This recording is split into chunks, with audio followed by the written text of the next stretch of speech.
예, 오늘은 11주차 고린도 전후서를 살펴보도록 하겠습니다.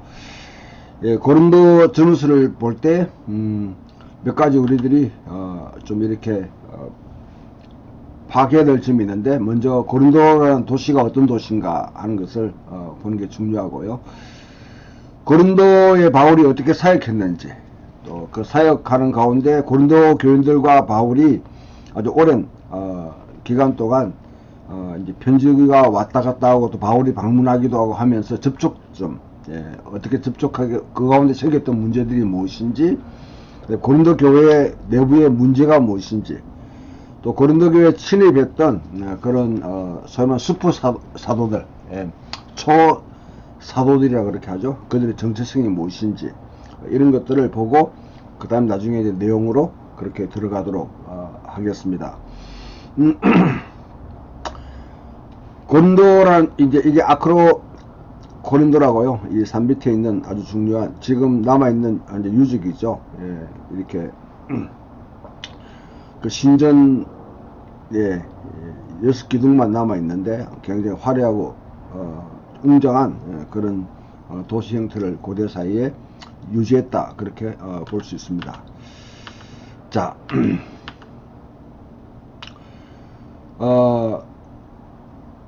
적어도 바울이 이 고린도 교인들에게 4통의 편지를 썼는데 그 중에 2통은 신약 성경에 남아 있습니다. 교회 문제를 그렇게 다루고 있는데, 바울이 떠난 이후로부터 고린도 교회에 상당한 문제들이 그렇게 생기게 되었습니다. 그런 문제를 다루는 것이 바로 고린도 전후서다.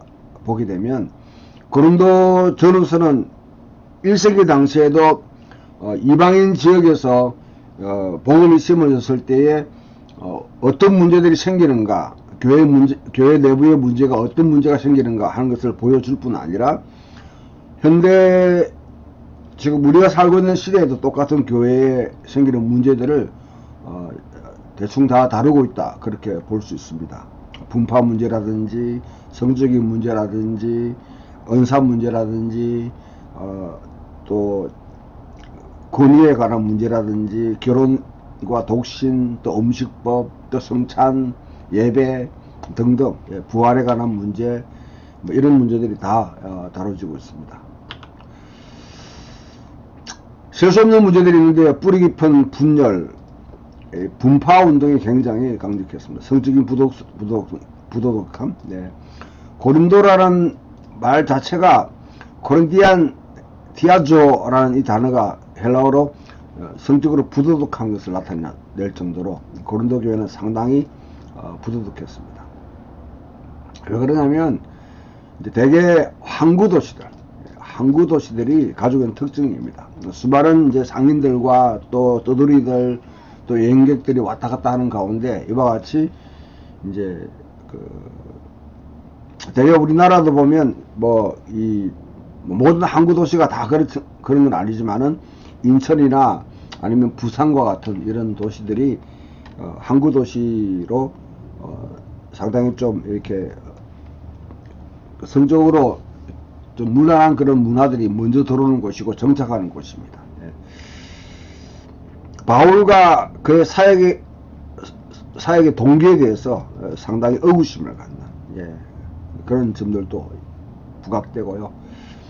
바울의 권위에 대해서도 상당히 도전을 많이 받게 되고, 바울의 사도권에 대해서도 폄하하는 자들이 이제 이 슈퍼 사도들이라는 사람들이 들어와서 굉장히 혼란을 야기시키고, 또한 아볼로, 게바 등등 이제 바울이 있었던 공동체에 들어왔던 이런 다른 선교사들의 사역이 오히려 고린도 교인들을 강화시키는 것이 아니라 내부의 분열을 만들어내는 이런 상황들 등등의 문제를 좀 안고 있는 교회가 바로 이 고린도 교회입니다. 그러나 바울이 이런 문제를 다룰 때 그냥 사도나 신학자로서 이 바울이 이런 문제를 다루는 것이 아니라 하나의 아버지, 그들을 낳았고 그들을 키우는 양육하는 아버지의 심정으로 그들을 시정하고 또 징계하고, 분열을 일으키고 엄란한 행동을 한 자들을 축출해라. 그러고 난 뒤에 고린도 후서에 가면 그들을 다시 품어라. 뭐 이렇게 할 정도로 바울은 상당히 그런 애정을, 끊임없는 사랑, 그들을 향한 아버지의 사랑을 끊임없이 보여주고 있습니다. 자, 고린도라는 도시, 고대 사회에 이와 같이 고린도 내부죠. 내부에 되게 성 안에는 엘리트들만 살고 있는 곳이기 때문에 이런 형태로 됐다. 이것을 좀 입체적으로 보면 이와 같은 형태를 유지했을 것이다. 인구는 대충 한 8만 명 정도요. 그 다음 외부에 한 2만 명 정도가 그렇게 살았을 것이다. 그렇게 보고 있습니다. 이 고린도서시는 사실 이 역사적 문화적으로 우리와 얼만큼 거리가 있는지 그 거리감을 잘 보여주고 있는 대표적인 편지입니다.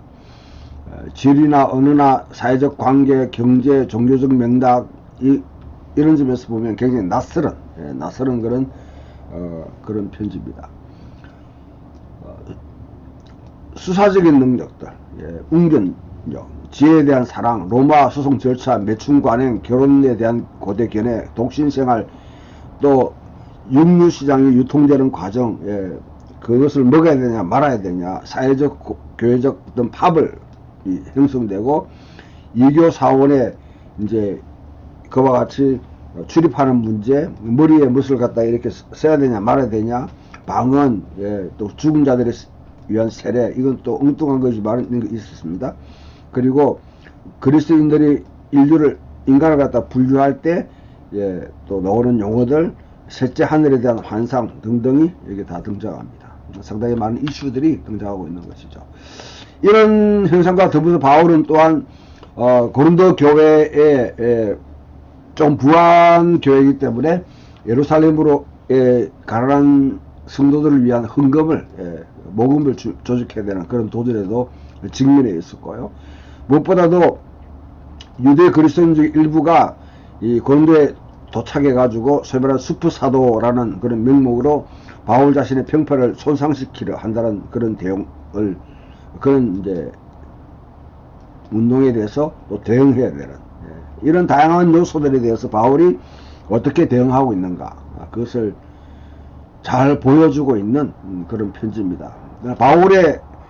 바울이 이런 문제를 해결할 때 권위로서, 자기가 사도라는 권위로서 이런 문제를 해결하는지, 아니면 화려한 웅변력으로 지식을 통해서 그 문제를 풀어가는지, 아니면 진짜 예수님이 보여주던 모범대로 십자가의 신학으로, 친히 성육신에서 십자가의 그런 사랑을 보여주면서, 사랑하는 마음으로 이런 문제를 풀어가는지, 바울의 감정이 화가 났다가 분노했다가 굉장히 막 상처를 많이 입고 그 상처 입은 가운데서 그렇게 호소하고 나중에 이 문제를 하나 풀어나가기 시작하고, 그 다음에 이제 또 7일 방문해서 예루살렘에 보내야 되는 그 사도들과 약속했던 그 약속을 지키기 위해서 모금을 또 조직하고, 거기서 이제 로마로 가는 또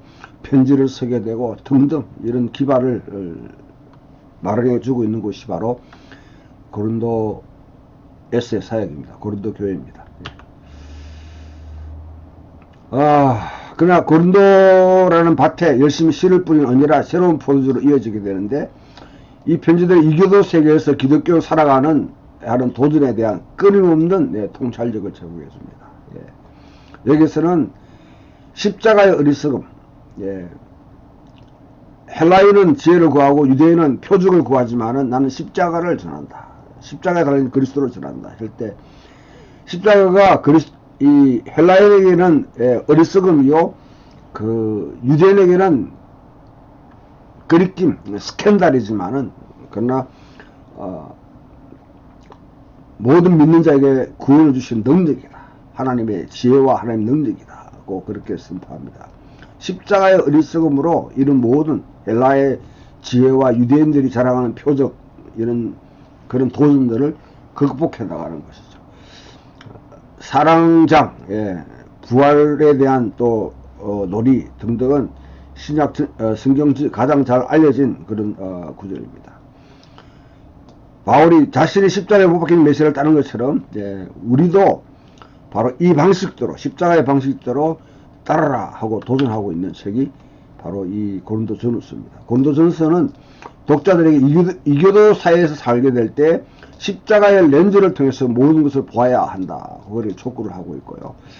고린도후서는 이러한 촉구는, 예, 메시아의 연약함과 죽음, 사도의 연약함과 고난 안에서 하나님의 능력을 드러내는 것이다. 그래서 내가 약할 때 강함이라. 진정한 사도의 표징이 무엇이냐, 그런 논증을 할 때 바로 십자가에 이 달린 메시아, 예, 그리스도의 모습을 친히 보여줄 때 진정한 그런 문제를 해결할 수 있다, 또 극복해 나갈 수 있다, 그렇게 보여주고 있습니다. 그래서 고린도 사람들은, 예, 바울에게 사도적 자격, 당신이 진짜 사도라면 사도의 그 자격을 보여달라고 요청했습니다. 그러나 바울은 그들에게 자신의 덕에 있는, 예, 흉터, 예, 십자가의 흔적을 보여준 것이죠. 예, 그리스도를 따름으로, 예수 그리스도를 전파함으로 받았던 여러 가지 고난의 목록을 쭉 제시합니다. 자, 고린도라는 도시 빨리 지나가겠습니다. 그렇게, 예, 일단, 예, 앞에도 봤듯이 거대한 스케함 산 밑에 아크로 고린도 기슬에, 예, 자리 잡았습니다. 140년에 로마에 파괴되었고 44년에 율리우스 카사르에서 재건됐습니다.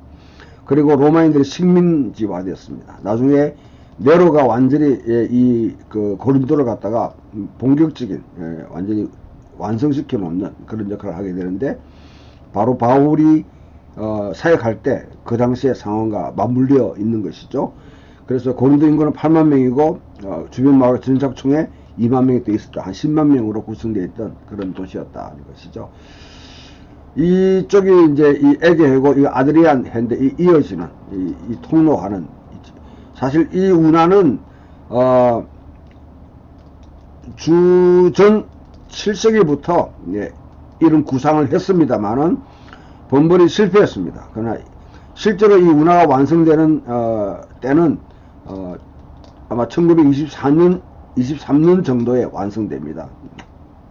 운하가 완성되지 않았다 할지라도 이쪽으로 둘러가서 하게 되면 우리 사도기록은 유라굴로라든지 여러가지 폭풍 또 항해에 상당히 어려움을 겪는, 그런 위험 요소들이 있었기 때문에 여기서 이쪽으로 이제 물류를 갖다가 이동하는, 이탈리아로 가고 이탈리아에서 이쪽으로 오는, 그런 물류에 굉장히 중요한 그런 지형에 고린도가 속해 있고, 갱그리아 교회, 뭐 또 이런 갱그리아, 그 다음에 이제 이스비아, 이런 도시들이 자리 잡고 있는 곳에 이 고린도가 있었습니다. 여기 고린도죠. 예. 그래서 이런 지형 때문에 상당히 이제 많은 사람들이 여행을 하고 또 선원들이 이제 이곳에 정착하게 되고, 또 철학자라든지 아니면 뭐 기능을 가진 사람들, 장인들, 또 이런 사람들이 빈번하게 왔다 갔다 하는 곳이 바로 고린도입니다. 그래서 대체 항구 도시가 가지고 있는 우리나라를 보게 되면 인천, 목포, 그 다음에 이제 부산과 같은 이런 항구 도시들이 갖고 있는 특징들을 그대로 드러내고 있는 곳이 바로 이 고린도다, 그렇게 볼 수 있습니다. 지금 이 운하는 이제 1923년에 완성된 것이죠. 그래 그 이전에 이미 이쪽 돌아가기보다는 이쪽으로, 예, 물류를 갖다가 이렇게 이제 움직이는, 예, 그런 중요한 역할을 했습니다. 예. 자, 고린도는 그리스와 로마의 하이브리드다, 그렇게 생각하면 됩니다. 예. 헬레니즘 도시지만은 로마 행정과 건축으로 철저하게 로마화됐다. 고린도 양식이라는 게 있죠. 고린도 양식, 건축 양식에. 예, 고린도 양식을 만들었던 곳이죠. 예. 그래서 되게 로마의 어떤 그런 이제 문화와 가치가 거의 많이 보급되어 있는 그런 곳이다. 그렇게 보면 되겠습니다. 번화한 항구 도시는 방랑자, 철학자, 상인, 장인의 사람들이 많이 거쳐가게 되고요. 또 그래서 번창은 국제적이고 종교적이고 다원적이며 인상적으로 순회하는 이 연설가들, 이런 이제 변정가들이 익숙합니다. 그래서 이런 도시는 대개 보면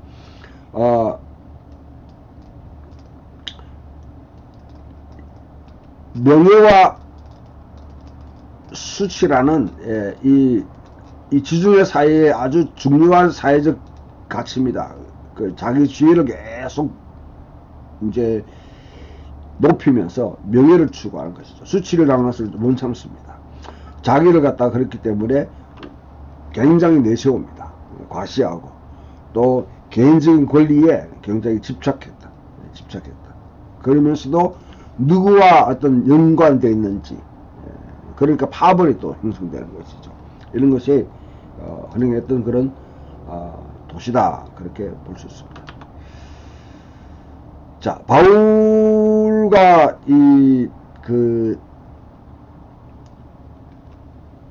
고린도 교회와의 어떤 그런 이 관계를 우리가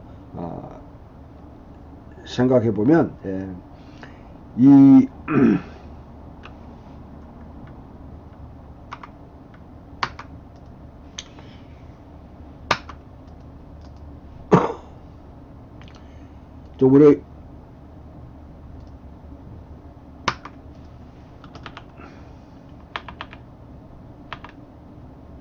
우리 여기서 여러분들이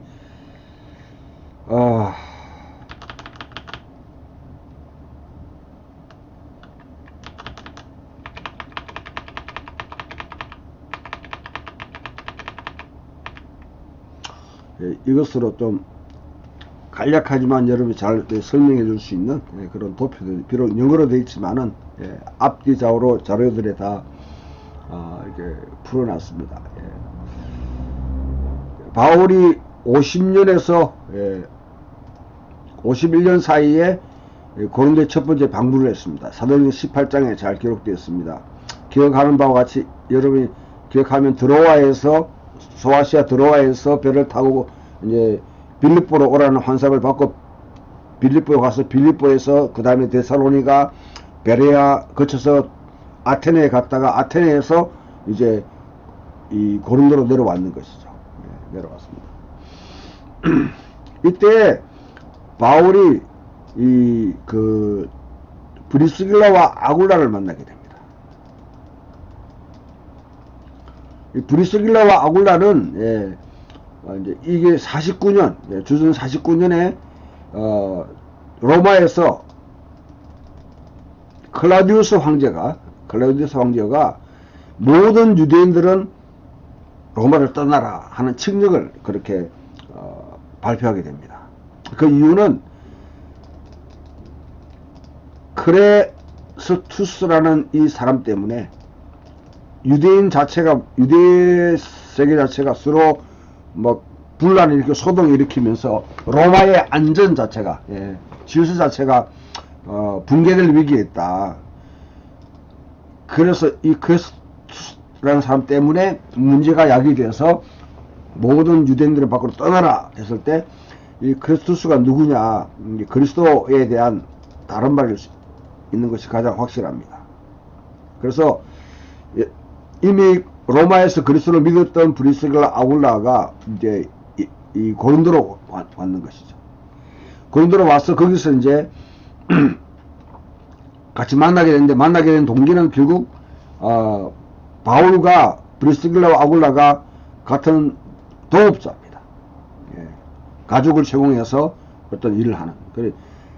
원래는 바울이 조상도 그렇고 브리스길라와 아굴라도 이와 같이 이제 이 가족을 채용하는 것이 군수 물자를 공급하는 것인데, 고린도는 여행이 아주 빈번한 곳이기 때문에 이스미안 운동 경기 매년 2년에 한 번씩 열리는 올림픽 경기와 더불어서 양대 그런 이제 경기 축제죠. 예. 또 그와 더불어서 상업적으로 또 관광객들이 많이 이제 등장하게 되니까 그들을 공급하기 위해서 여기서 아마 같이 이제 일을 하면서 만났는 것 같아요. 만나서 그리스도에 되어서 복음을 전하고 교회를 갖다 세워놓고 그와 같이 양육을 했단 말이죠. 예, 양육을 했습니다. 양육을 했는데 이 교회는 유대인들과 또한 이제 하나님 경외자들 예, 개종을 하지 않았지만은 예, 이제 유대 사이에 굉장히 밀착되어 있는 사람들, 그다음 이방인들 이렇게 다 예, 구성되어 있습니다. 또한 부자와 가난한 자들 등등이 같이 결합되어 있는 그런 이 참 공동체입니다. 이런 게 이제 계층 간의 또 문제, 또 인종 간의 문제 등등이 다 개입되는 독이 되는데 바울이 첫 번째 고린도 교회에게 편지를 쓰는 계기가 고린도 전서 5장 9절에 그와 같이 기록되어 있습니다. 이 5장 9절에 보게 되면 내가 네게 쓴 편지에 음행하는 자들을 사귀지 말라 하였거니와. 여기서 내가 네게 쓴 편지, 이전에 쓴 편지입니다. 근데 이 편지에 관해서는 지금 이거는 이제 찾아볼 수 없습니다. 아무튼 고린도 교회에 음행에 관한 문제가 생겼다는 것이죠. 예, 음란한 문제. 그런 문제를 처리하는 그와 같은 편지를 그들을 쫓아내라, 사귀지 말라 하고 강력하게 하는 편지를 썼고, 그와 그 이후에 글로의 집으로부터 그리고 다른 3명이 이 고린도로부터 예배소에 있는 바울을 방문해 가지고 고린도 교회 소식을 알려주게 됩니다. 그래서 바울이 이 고린도 교회의 이 문제를 해결하기 위해서 고린도에 편지를 쓰게 되는데 그것이 바로 고린도 전서입니다. 고린도 전서에 보게 되면 되게 바울이 왔던 상황에서 비롯해가지고 음행에 관한 문제라든지, 그 다음에 예배에 관한 문제라든지, 은사에 관한 문제, 그 다음에 뭐, 성찬, 또 독신, 결혼, 뭐 등등에 관한 문제를 다 다루고 있죠. 또 부활에 관한 잘못된 가르침들, 그런 것들을 교정하는 그런 내용들을 써 보냅니다. 그래서 고린도에 방문해가지고 이와 같이 이 편지를 갖다 전달하게 됩니다. 그 고린도 전서가 되는 것이죠. 예. 근데 고린도 디모데가 이제 바울의 특사 자격을 고린도 가서 문제를 잘 해결했으면 좋은데 해결하지 못했어요. 그러니까 디모데는 좀 소심한 사람이었습니다. 소심한 사람. 예. 바울의 지시를 제대로 이행하지 못했고 오히려 문제를 더 이제 확대시켜 놓고 있는 것이죠. 확대시켜 놨다는 거죠. 예. 그래서 바울이 두 번째 이제 방문하게 됩니다. 그래서 바울이 고린도전서 후서 2장 1절에 이것을 고통스러운 방문이라 그렇게 합니다. 고통스러운 방문. 네. 이 고통스러운 방문은 뭐냐면 바울이 가서 자기가 직접 디모데가 해결하지 못한 자기가 직접 가야 되겠다 해서 가서 해결하려고 갔는데 오히려 그 가운데서 고린도 교회로부터 엄청난 뭐냐면 상처를 받습니다. 면박을 받습니다. 네가 진짜 사도냐? 사도 표적 내봐라. 너 생긴 게 왜 그러냐? 응? 안절이 있고, 예. 그 다음에 말도 왜 그렇게 언어로 하냐? 예. 사도라는 증명을 해봐라.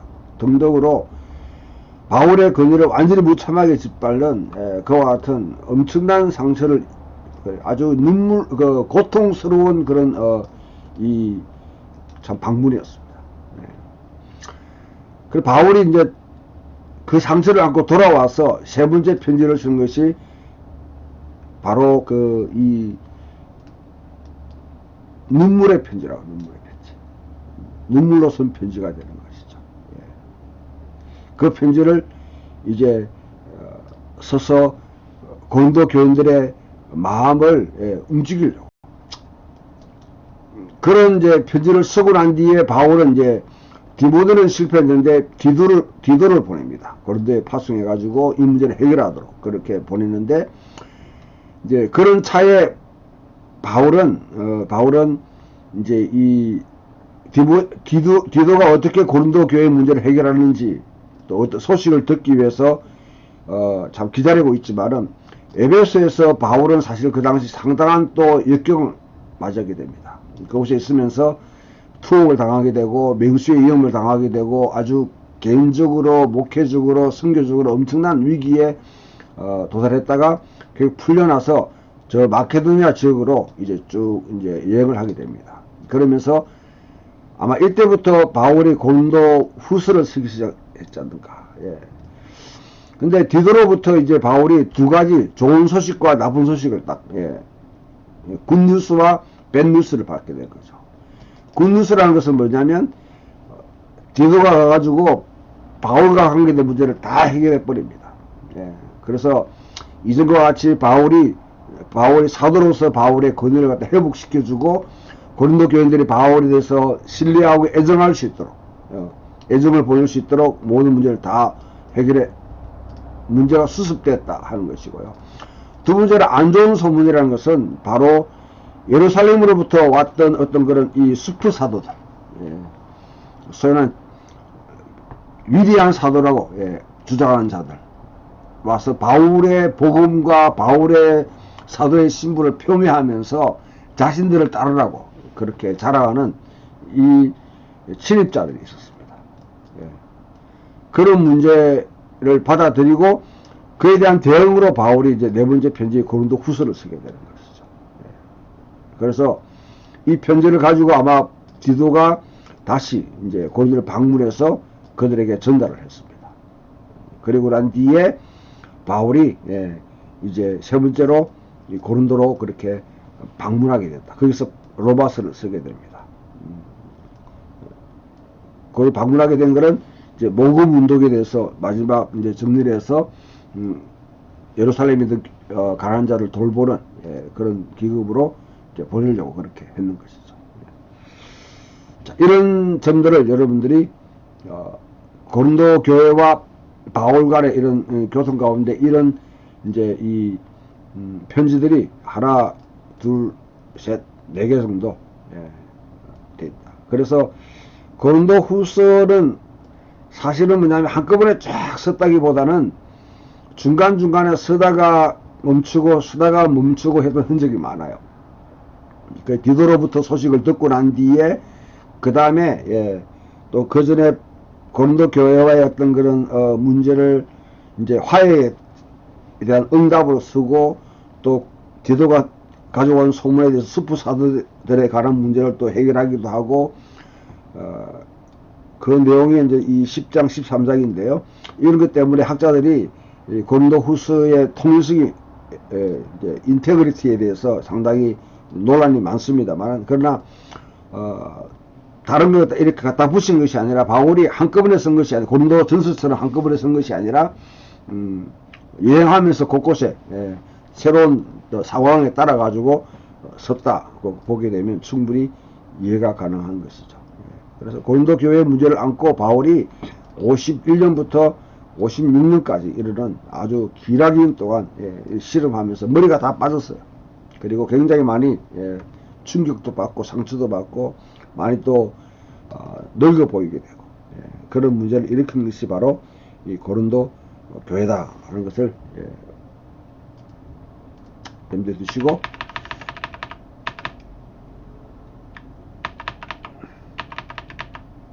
자, 또 고린도 교회를 볼 때에 중요한 것은 이 유대인들이 바울에게 고발을 했는데 아가야 총독 갈리오 앞으로 데리고 왔습니다. 유명한 이 갈리오 비문은 이 사건의 연대뿐 아니라 바울의 연대기를 알려주는데 아주 중요한 그런 지표가 되는 것이죠. 이게 이제 이 델포이라는 곳에 클라우디우스가 갈리오라는 이제 총독을 갖다 임명하며 썼던 편지인데 이게 갈리오라는 이름이 여기 포함되어 있습니다. 근데 여기서 문제가 유대인들이 바울을 갖다가 고발했는데, 근데 그 다른 유대인들로 하여금 불법적인 예배 행태를, 자신들의 전통에 맞지 않는 예배 행태를 취하도록 유도하고 있다고 그렇게 하는 것이죠. 그러면 로마 총독의 갈리오의 입장에서 보게 되면 이 문제는 로마 제국의 질서를 갖다가 도전하는 행위인지, 아니면 유대인 내부의 문제인지. 우리가 갈라디아서라든지 빌립보라든지 데살로니가에서 보듯이 이 바울이 복음에 전했을 때는 그 당시에 있는 이 로마의 이 통치자들이 바울이 전하는 복음이 상당히 로마 제국의 이 안위와 질서에 위협을 준다는 그런 이제 입장에서 받아들였어요. 갈라디아서와 빌립보 데살로니가에서는요. 예. 근데 이 고린도에서는 다릅니다. 고린도에서는 이 갈리오가 분명히 한 해 판례를 제공해 주는데, 이건 너 내부의 문제다. 나는 관여하지 않겠다. 그래서 이 일로 생겼던 소득에 대해서는 갈리오가 나는 더 이상 개입하지 않는다고 합니다. 그 말은 뭐냐면, 기독교를 갖다가 하나의 유대교 내부의 종파로 생각해서 그냥 유대교와 똑같은 입장에 인정을 해주는 것이죠. 바울이 어떤 내용을 했냐, 해당에 가서 이와 같이 복음을 전할 때에 그냥 전통적인 세마 형태의, 세마는 유일신론을 갖다가 있는, 오직 하나님은 한 분이시다 했는데, 바울이 고린도 8장 6절에 나온 바와 같이 우리는 한 하나님 곧 아버지가 계시니 만물의 거기서 났고 우리도 그를 위해서 났고, 이것이 유대인들이 취하고 있는 기도문인데, 여기에 바울은 더 붙여가지고 또한 한 주, 예수께서 계시니 만물이 그로 말미암고 우리도 그로 말미암느니라, 이게 들어가는 것이죠. 이 유일신론을 갖다 숭배하고 있는 유대인들에게는 이 예수 그리스도가 한 신적인 존재로 자기의 기도의 대상이 되고 예배의 대상이 됩니다. 거기에 반발을 일으키는 것이죠. 근데 그러나 이런 문제는 너 내부의 문제니까 내부 해결해라, 그렇게 던져주게 됩니다.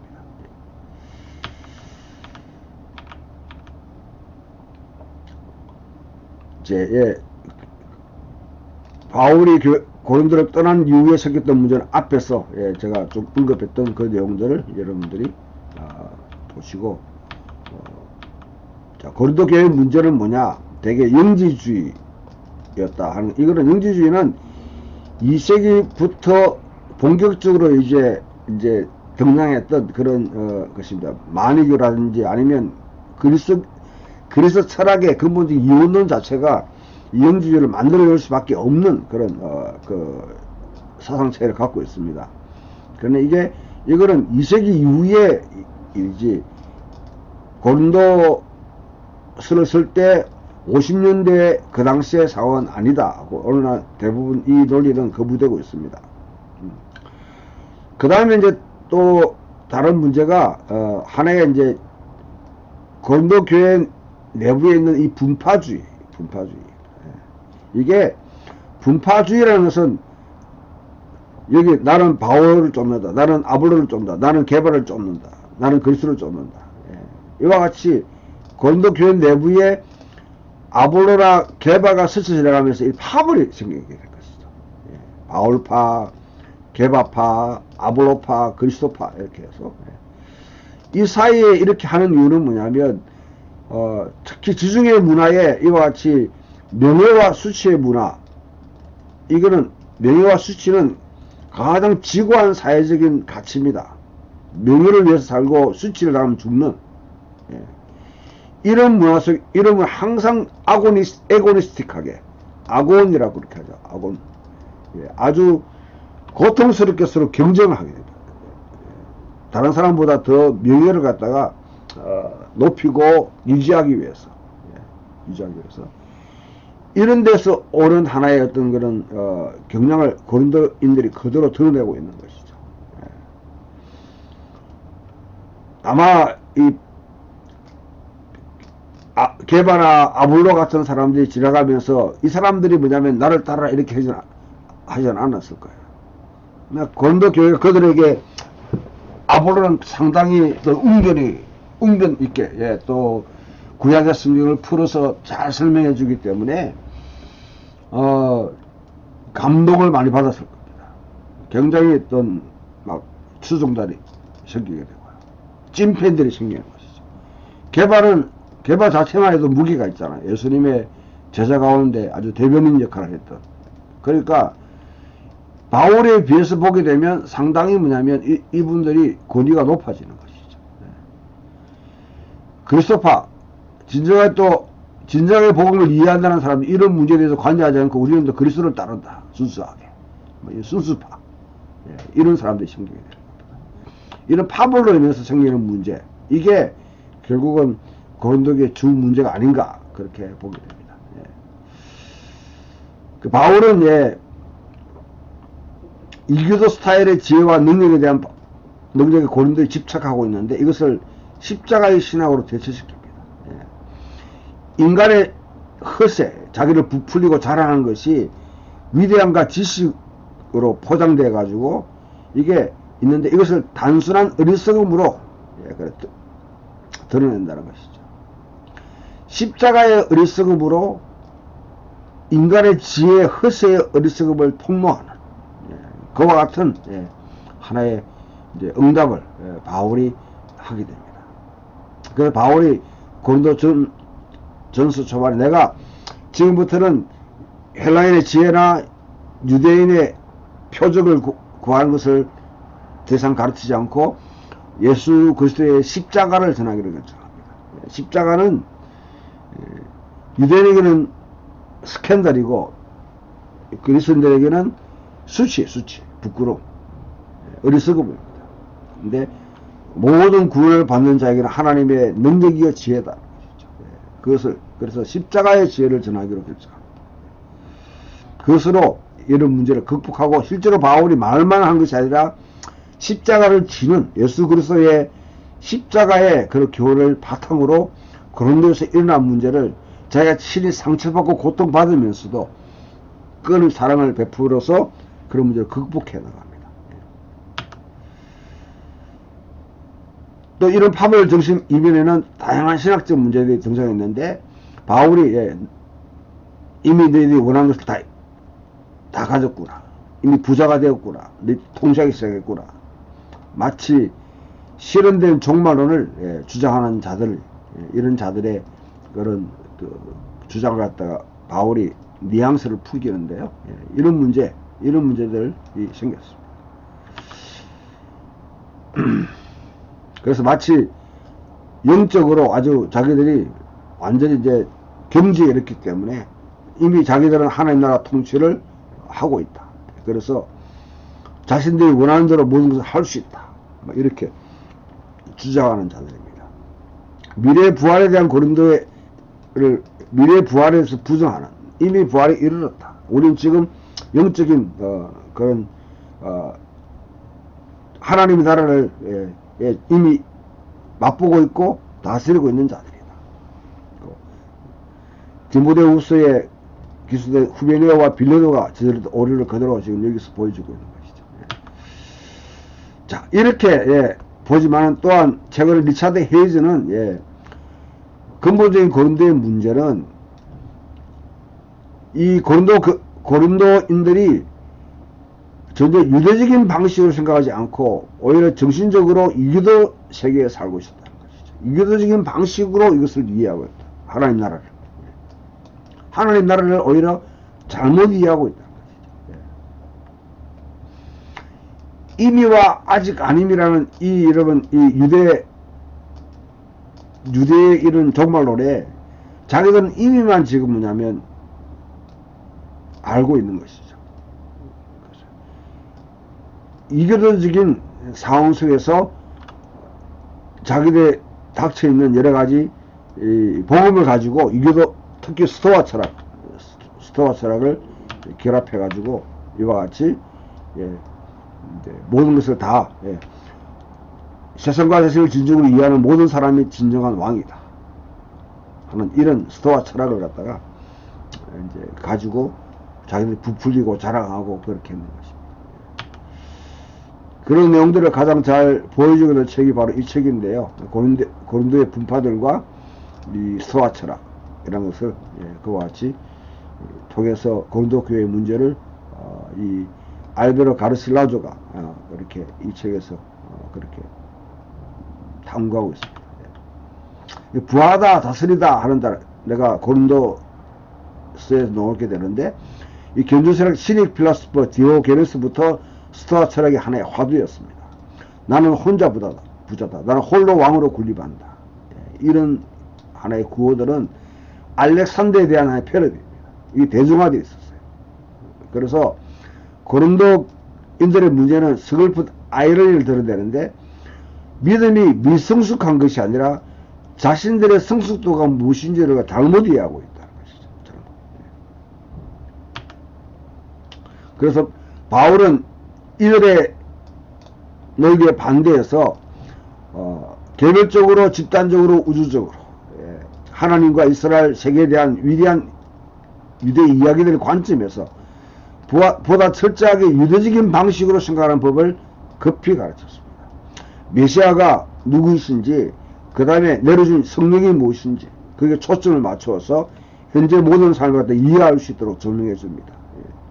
그런 삶은 현재의 지금 삶만 중요한 것이 아니라 우리는 미래 부활을 통해서 이루어질 새하늘과 새 땅 새로운 창조의 세계에 살 것을 미리 이제 바라보도록 만든 것이죠. 하나님이 현재 삶에 분명히 언제는 심판을 하신다. 하나님의 부르심의 소망에 따라서 제대로 살았는지 살지 않았는지에 대해서는 분명히 하나님께서 거기에 대해서는 계산을 하신다. 그것을 염두에 두지 않고 현재에 만족하면서 현재를 누리고 있는 삶은 다 윤리적으로 아니면 다른 신학적으로 오류를 범하게 됩니다. 항상 내 현재의 삶은 새하늘과 새 땅에 이루어질 진정한 하나님 나라 부활 이후에 이루어지는 그 하나님 나라에서 연속성이 있다는 것을 이제 인정해야 되는 것이죠. 그것을 갖다 고린도 교인들이 놓치고 있었습니다.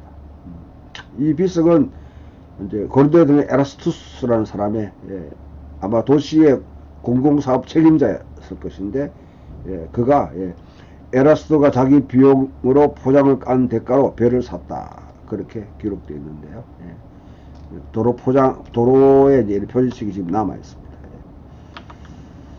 고린도 교회의 사회적 위치는 대개 이때까지는 이제 상당히 많은 부자들과 가난한 자들이 서로 이제 공존하는 것인데 바울의 편지를 보면 사람의 귀를 볼 때 너희 가운데 지혜로운 사람이 많지 않다. 영향력 있는 사람이 많지 않다. 귀족출이 많지 않다. 그렇게 해서 고린도 교회 구성원들 이것만 보게 되면 상당히 이제 하층민들로 구성되었을 것이다. 그렇게 보게 되는데요. 그리고 바울의 이런 한 해 이제 고린도 교회들을 일깨우기 위한 수사적인 용어들이죠. 그래서 고린도 교회의 사회 개척, 이 바울이랑 누가 언급한 거 보면 에라스투스 같은 사람 공공사업 감독이니까 상당히 이제 고위층이 있는 사람이고 해당 지도자 크리스보 가속을 거느리는 가장들로 크리스보 스테파나스 글로에 바울에게 봉사하고 뭔가 이렇게 물질적으로 이렇게 뒷받침해 줄 수 있는 사람으로 가이우스, 디도, 유스투스, 베베 같은 사람이 있었고요. 상인과 직공계열로 아굴로와 브리스길라 그 외에 이제 아무것도 없는 노동자와 궁핍한 사람들, 노예들이 포함되어 있습니다.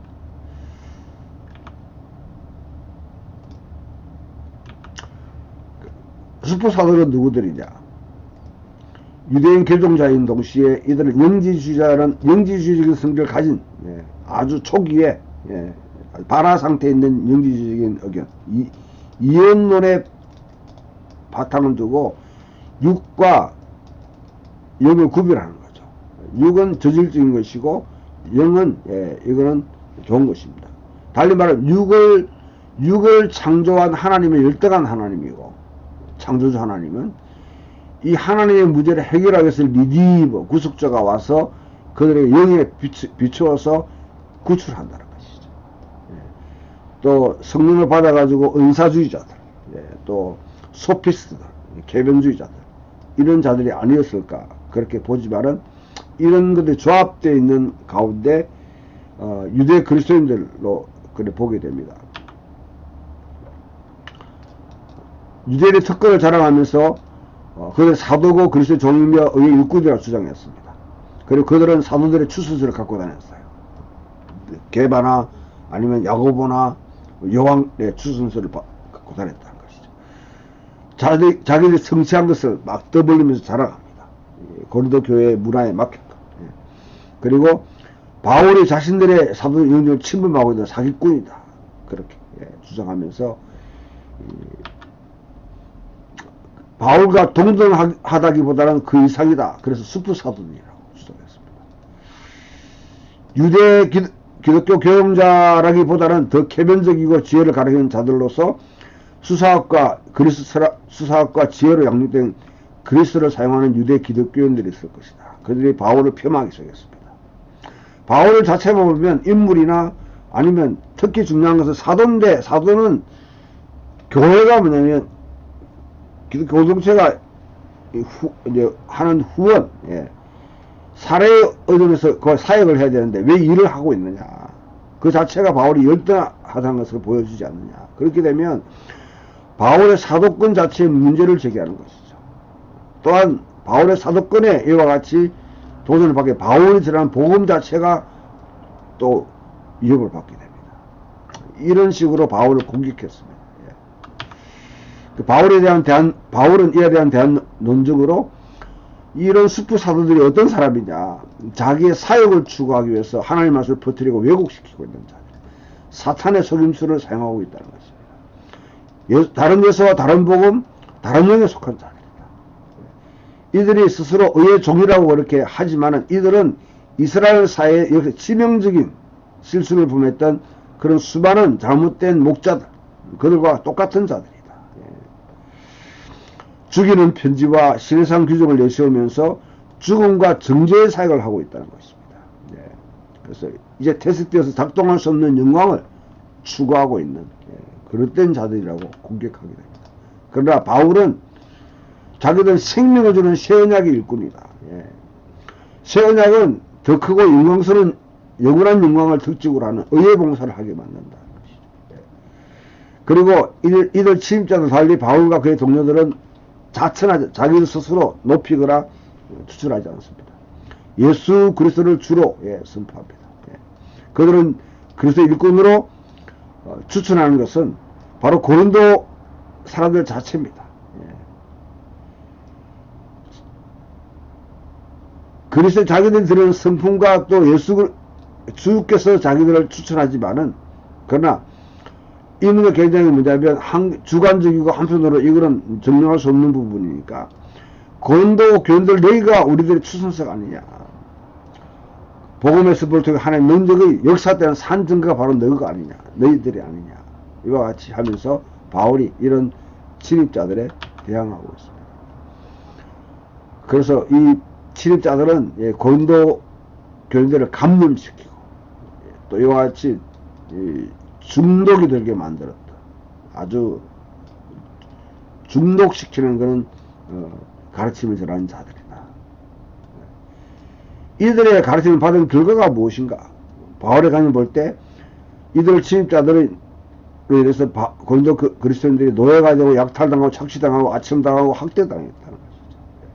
이와 비교해서 바울은 뚜렷하게 구별되는데 바로 바울은 사도적 고난, 사도로서 사도의 직무를 행하며 자기 받은 고난의 목록을 11장에 쭉 펼쳐나가는데 내가 어떤 고난을 당했냐. 고난이 바로 복음을 전하면서 받은 고난이 바로 사도의 진정한 표징이다. 그렇게 주장합니다. 그래서 인간적 약점 자체가 사도적 표징이 되라. 실적 능력이거든요. 그래서 약할 때 강함이라. 심지어 뭐 이들이 하늘에 몇 층까지 올라갔다 하는 주장을, 자기는 3,000층까지 세 번째 하늘까지 올라갔는데 도저히 말로 표현할 수 없더라. 그러나 그것을 자랑하지 않는다. 아주 역설적으로 이들의 주장을 갖다 무너뜨리고 있습니다. 이러한 점들을 바탕으로 이제 우리가 복음서를 고린도전 읽어볼 특히 이제 고린도서의 이런 이 인테그리티, 예, 통합성에 대해서 여러 가지 논리가 많습니다만은 그러나 우리가 앞에도 말했듯이 바울이 이렇게 이제 좀 단절되고 같이 막 갖다 부신 것처럼 보이는 이유는 에베소에서 디도를 보내놓고 그 앞에 있었던 여러분 이 고통스러운 방문, 눈물로 쓴 편지 이런 걸 통해서 고린도 교인들의 문제를 갖다가 해결하기 위해서 노력 속에 이제 바울이 화해 제수로 편지를 쓰기 시작하면서 마냥 에베소 기다릴 수 없는 상황, 아마 에베소에서 쫓겨난 것 같아요. 예, 그래서 그 상황 속에서 다시 이제 마게도냐 지역으로 가면서 디도의 소식을 갖다가 기다리는 가운데 이제 편지들이 디도에게 이제 이와 같은 소식을 듣고 난 뒤에 또 썼던 것, 그 이전에 썼던 것, 이런 이제 상황 속에서 보게 되면 충분히 일관성이 있다고 그렇게 볼 수 있습니다. 예. 여러 가지 논란이 많지만은 표면에 드러나고 있는 상태 볼 때 이 편지들이 뭐 세 단락으로 분리되고 연결되지 않고 일관성이 없는 듯이 보이지만은 왜냐하면 1장 7장까지는 바울은 자신의 사도 권위를 설명하고 변호합니다. 8장 9장까지는 자신이 조직해낸 모금, 헌금을 문제로 갖다가 이야기합니다. 그리고 다시 10장에 사도적 권위를 변호하고 있습니다. 이거는 수프 사도들에 대항해서 명백하게 반적하는 논쟁을 펼치는 상황. 이게 단절되어 있단 말이죠. 이런 것을 갖다가 어떻게 이해할 것이냐. 그는 8장 9장에 일어나는 문제는 디도로부터 문제가 해결됐다는 이야기를 듣고 일단은 그 문제에 대해서 자기가 다음에 해야 될 일은 이제 이 모금 문제를 해결해야 되니까 그것을 이야기하고 있고 1장 7장은 에베소에 있을 때 아직 해결되지 않는 고린도 교회 문제를 염두에 두고 사도적 권위를 변호하려고 그렇게 했고 13장에서는 바울이 디도가 가져온 안 좋은 소식, 침입자들, 수프 사도들에 대항하는 그런 논리를 갖다가 이제 펼치고 있다 이렇게 볼 수 있습니다. 이런 것들이 이 바울의 예언 계획과 의도에 대해서 충분히 또 이렇게 같이 보게 되면 편지의 의도가 하에서 훈계로 논쟁에서 격렬하게 이렇게 막 왔다 갔다 하지만은 그러나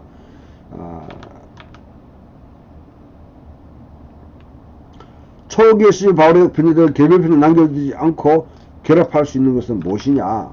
그것은 바울이 그와 같이 한 군데 쓴 것이 아니라 여행하면서 새로 이제 들어오는 소식도 맥락에서 이 고린도후서를 썼다고 생각해 보면 충분히 이해가 가능합니다. 어떠한 의도를 가진 관계없이 사도는 교회와 자신이 어떤 관계인지, 그 교회가 자신의 선교와 어떤 관계를 맺고 있는지 다양한 측면들을 그렇게 다루고 있다고 그렇게 볼 수 있습니다. 증명할 수 없지만 그럴듯한 설득력이 된 시나리오는 바울이 마게도냐에 있는 동안 또 실제로 에베소에서 북쪽으로 들어오러 갔다가 그리스로 건너가는 동안에 고린도 후서를 썼을 것이다.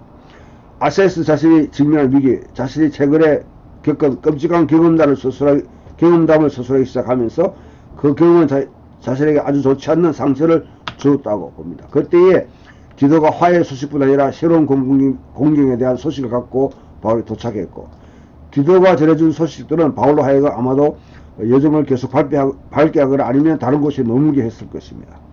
이런 상황 속에서 바울이 이제 자기의 편지를 조금 다듬을 수 있는 그런 여지를 가지고 점점 이렇게 섰을 것이다 보면 됩니다. 바울은 비록 전혀 다른 각도에서라도 항상 자신의 부르심과 이력을 변형해서 하는 작업으로 돌아왔는데 다른 점점을 도중에 몇 가지 지역적으로 다루고 있었던 것이죠. 그래서 전형적으로 아이러니한 어투로 이런 이제 이 슈퍼 사도들에 대해서 비판에 대응하고 그 다음에 자신이 임박한 방문에 앞두고 어떻게 해야 될 것을 연부를 중심하고 연부를 이와 같이 좀 준비하라는 등 지시를 하고 끝맺게 되는데요.